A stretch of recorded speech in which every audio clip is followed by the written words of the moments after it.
भक्तों शिवाय श्री शिवाय नमस्तुभ्यम जय श्री महाकाल। जी हाँ भक्तों, क्या आपके भी घर में कोई ऐसा व्यक्ति है जिसका विवाह नहीं हो पा रहा?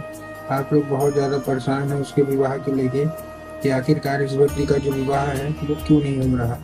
आपके समझ में भी नहीं आता कि आखिर ऐसा क्या हो गया जिसके कारण इस व्यक्ति का जो विवाह है ना वो नहीं हो पा रहा। तो आपको परेशान होने की कोई भी आवश्यकता नहीं है।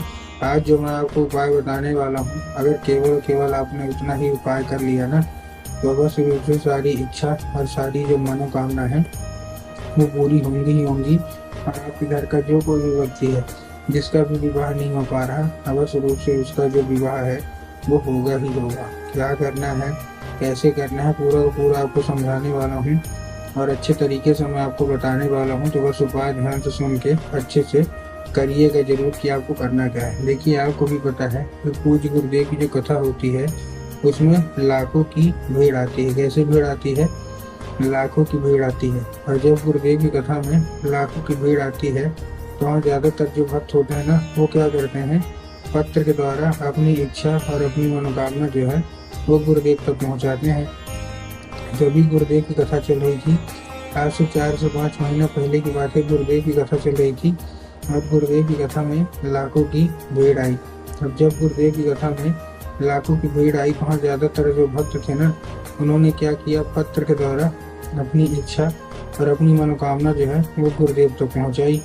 अब जब गुरुदेव के पास पत्र पहुँचा और गुरुदेव ने पत्र पढ़ा तो हाँ, गुरुदेव ने देखा कि ज़्यादातर जो भक्त है ना उनकी क्या है, केवल केवल एक ही इच्छा और एक ही मनोकामना है कि गुरुदेव, हमारे घर का एक व्यक्ति है उसका विवाह नहीं हो पा रहा। हम लोग बहुत ज़्यादा परेशान है कि उसका जो विवाह है वो हो जाए, लेकिन अभी तक उसका जो विवाह है ना वो होने का नाम ही नहीं ले रहा।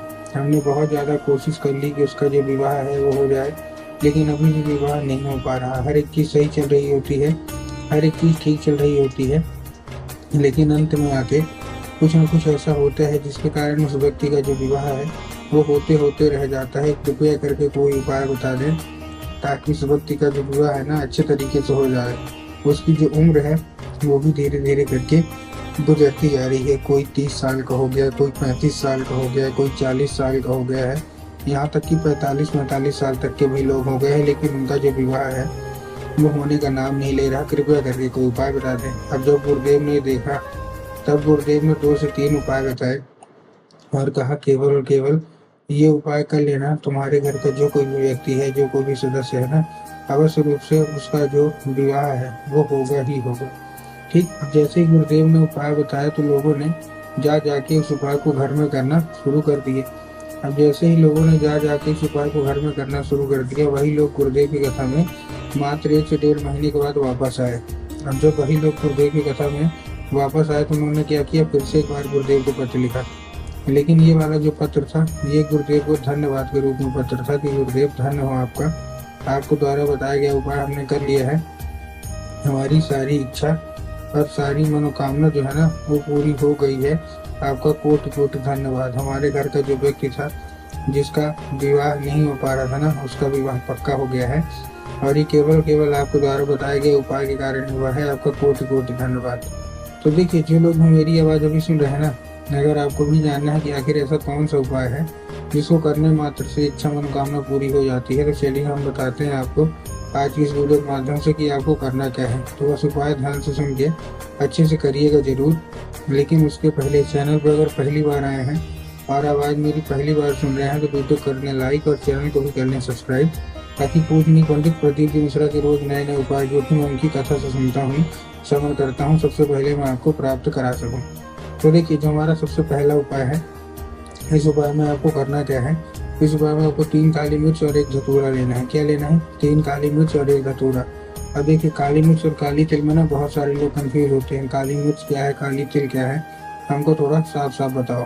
तब गुरुदेव ने साफ साफ बताया है कि आपको काली मिर्च ही लेना है। ठीक, ले लिया काली मिर्च। काली मिर्च के साथ साथ आपको लेना है 1 धतूरा, ठीक, और 1 पैकेट नमक ले लिया। अब लेने के बाद आपको और क्या करना है, जैसे आपने लिया, लेने के बाद इसको पहुंच जाना है कहाँ, सीधा सीधा शिव मंदिर। अब जैसे ही आप शिव मंदिर पहुंचेंगे, शिव मंदिर पहुंचने के बाद आपको सबसे पहले क्या करना है, दक्षिण दिशा में खड़े होना है और उत्तर की ओर अपना चेहरा कर लेना है। अब देखिए, दक्षिण और उत्तर में ना बहुत सारे लोग कंफ्यूज होते हैं कि दक्षिण क्या है, उत्तर क्या है। हमको थोड़ा आराम से और अच्छे तरीके से समझाइए। तब गुरुदेव ने समझाया है कि आप जिस भी शिव मंदिर जा रहे हैं ना, उस शिव मंदिर का जिधर साइड जलाधारी होगा, आपको अपना चेहरा उधर साइड करके खड़े हो जाना है। ठीक, खड़े हो गए। खड़े होने के बाद क्या करना है आपको, एक नाम लेके, कौन सा, महादेव का बहुत ही सुंदर सा नाम है, श्रम्भेश्वर महादेव। तो आपको करना क्या है, आपको श्रम्भेश्वर महादेव का नाम लेके और उन्हीं का स्मरण करके आपको चुपचाप क्या कर देना है, अर्पित कर देना है बस। वो जी गुरुदेव कहते हैं कि अगर आपने इतना कर लिया तो अवश्य रूप से इच्छा मनोकामना पूरी होगी ही होगी। ये था कौन सा, ये था पहला उपाय। तो हम चलते हैं अपने दूसरे उपाय की ओर। अब देखिए जो हमारा दूसरा उपाय है, इस उपाय में आपको करना क्या है, जो हमारा दूसरा उपाय है उसमें आपको 11 लाल फूल लेने हैं। क्या लेने हैं, 11 लाल फूल लेना है। अब जब आप 11 लाल फूल लेंगे तब आपको ध्यान रखना है कि जो फूल है वो कहीं से भी कटा फटा या खंडित तो बिल्कुल भी नहीं होना चाहिए। पहली चीज़ आपको ये ध्यान रखना है।